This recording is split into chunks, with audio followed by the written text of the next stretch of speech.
मुक्तीचा संदेश दिला। जीवन हे क्षणभंगुर आहे, मरणधर्मी आहे, असा ज्यांनी या जगाला अनित्यवादाचा सिद्धांत सांगितला।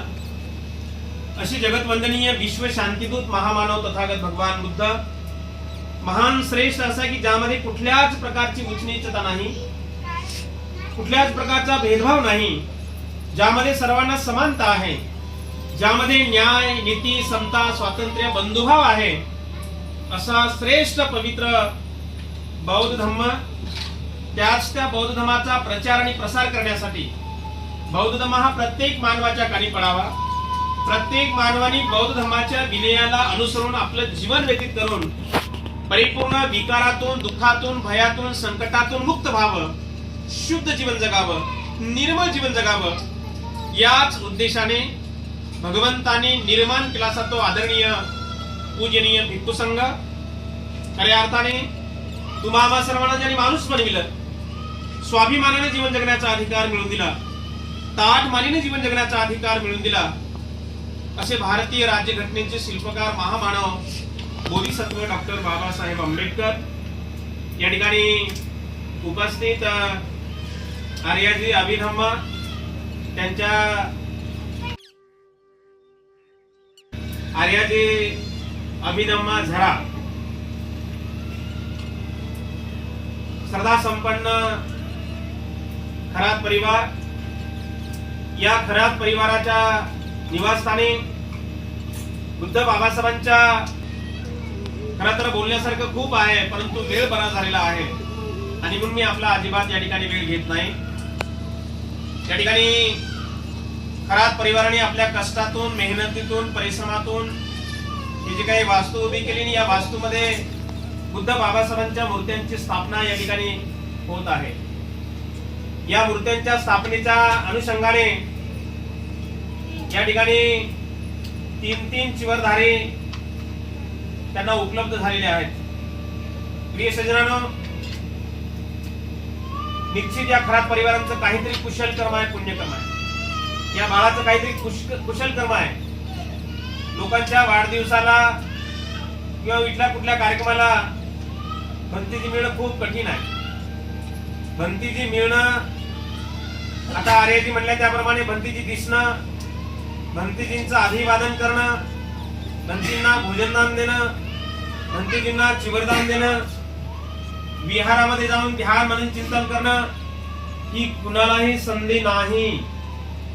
ही फक्त आणि फक्त कुशल कर्म, पुण्यकर्म, सत्कर्म करणाऱ्या माणसाला संधी आहे आणि म्हणून निश्चित या परिवारांचं काहीतरी कुशल कर्म आहे, सत्कर्म आहे आणि म्हणून या पवित्र वर्षावासाच्या काळामध्ये त्यांच्या निवासस्थानी या ठिकाणी 3 चिवरधारी या ठिकाणी त्यांना उपलब्ध झालेले आहेत। प्रिय सज्जनांनो, भगवंताच्या मूर्तीची स्थापना केली किंवा बाबासाहेबांच्या मूर्तीची स्थापना केली, फूल, हार, अगरबत्ती, मेणबत्ती प्रज्वलित केलं, भंतीजींना बोलावलं, आर्याजींना बोलावलं, वंदन केलं, त्यांना दान धर्म केला आणि आमचं काम संपलं असं नव्हे।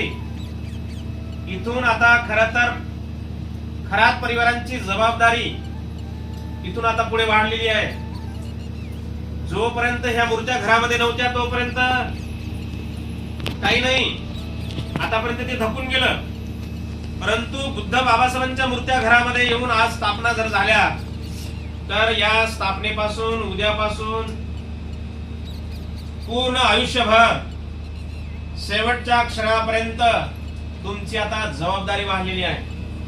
या मूर्त्यांची देखभाल करणं, या मूर्त्यांची साफसफाई करणं, या मूर्त्यांसमोर अगरबत्ती, मेणबत्ती प्रज्वलित करणं, या मूर्त्यांसमोर अगरबत्ती, मेणबत्ती प्रज्वलित करून अगदी सकाळ संध्याकाळ वंदनाशील ग्रहण करून आपलं जीवन व्यतीत करणं हे महत्वाचं आहे। एवढे दिवस घरामध्ये तुम्ही अगरबत्ती लावली काय, नाही लावली काय?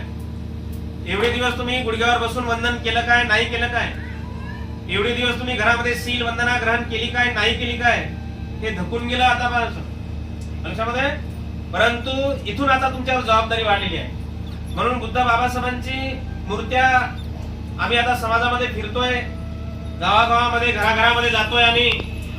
काही लोकांनी असं शोकेस बनवलेला आहे, शोकेस, आणि त्या शोकेस मध्ये ह्या मूर्त्या फक्त शोपीस म्हणून ठेवतात आमचे लोक।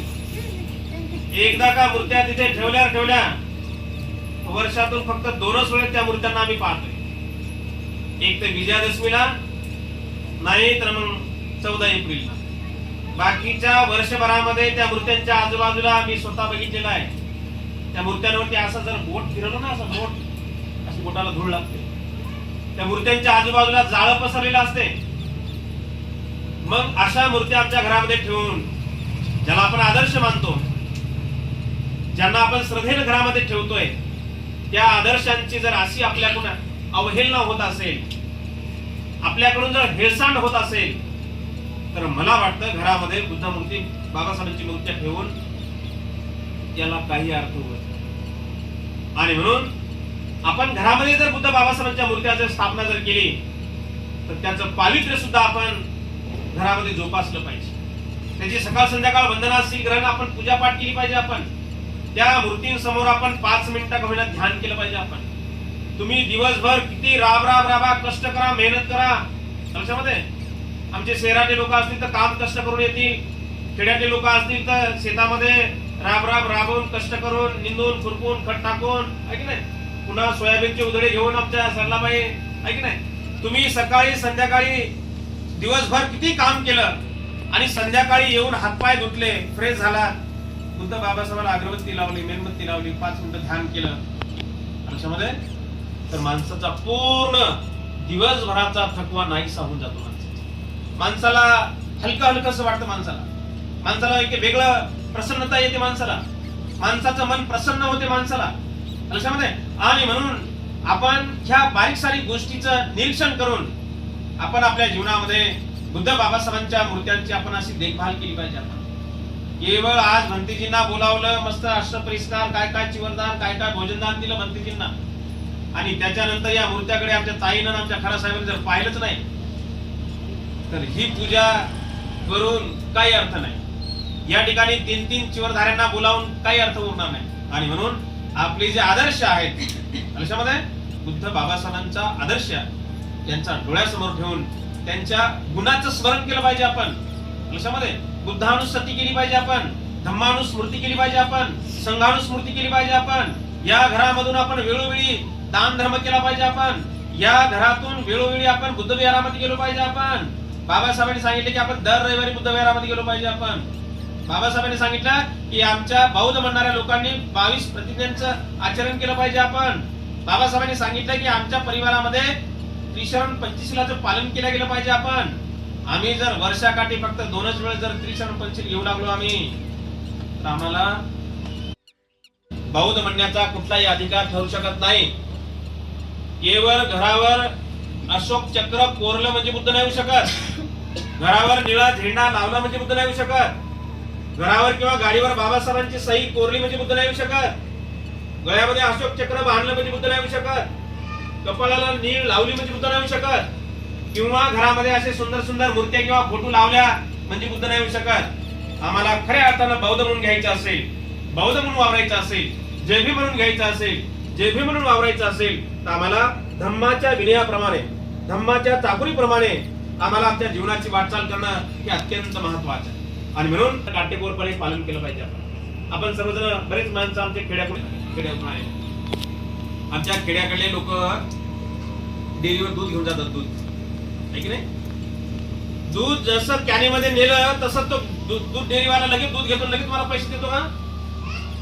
की त्याच्याकडे एक मापक असते. मापक दुधामध्ये शेतकऱ्यानं पाणी किती टाकलं, जास्त पाणी टाकलं असेल तर भाव कमी, थोडं कमी टाकलं असेल तर भाव जास्त, आणखी कमी टाकलं असेल तर भाव जास्त, आणि प्युअर दूध असेल तर मग त्याचा भाव वेगळा असतो.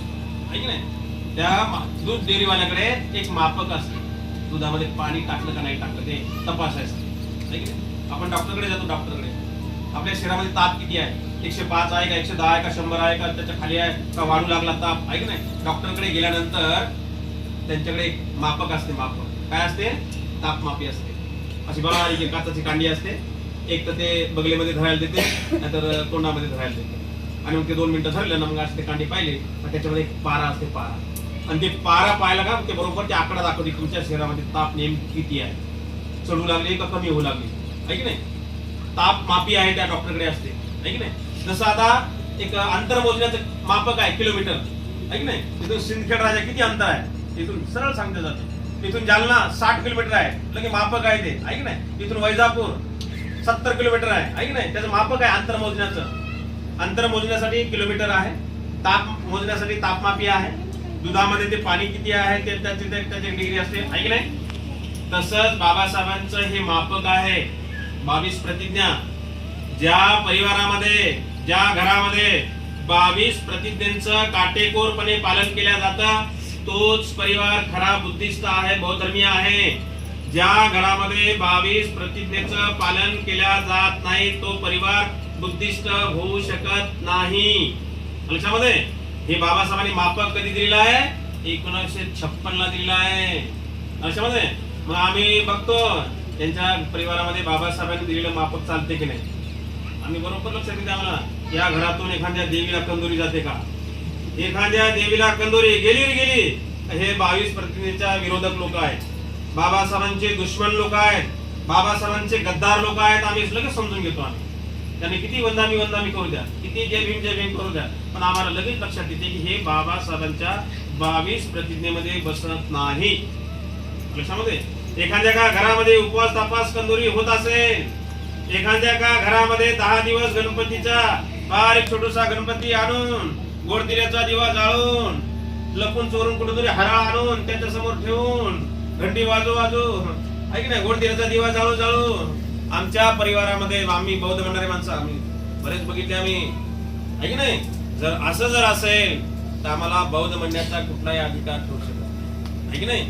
असं जर असेल तर आम्ही आधी इधर आणि आधी उधर, काही कामाचे नाही, आहे की नाही. आणि म्हणून बाबासाहेबांचा सच्चा पायी बनायचा असेल, बाबासाहेबांचा सच्चा अनुयायी बनायचा असेल, बौद्ध धर्माचा अनुयायी बनायचा असेल तर आम्हाला धम्माच्या विनयाप्रमाणे, धम्माच्या चाकोरीप्रमाणे 22 प्रतिज्ञेच्या विनयाप्रमाणे आम्ही काटेकोरपणे पालन करणं हे अत्यंत महत्वाचं आहे. तर आम्ही खऱ्या अर्थानं बौद्ध म्हणण्याच्या लायकीचे ठरू शकतो. अन्यथा आपल्याला बौद्ध म्हणण्याचा कुठलाही अधिकार ठरू शकत नाही. बाबासाहेबांनी 14 ऑक्टोबर 1956 ला तुम्हा आम्हा सर्वांना बौद्ध धर्माची दीक्षा दिली. आज 2026 साल चालू आहे.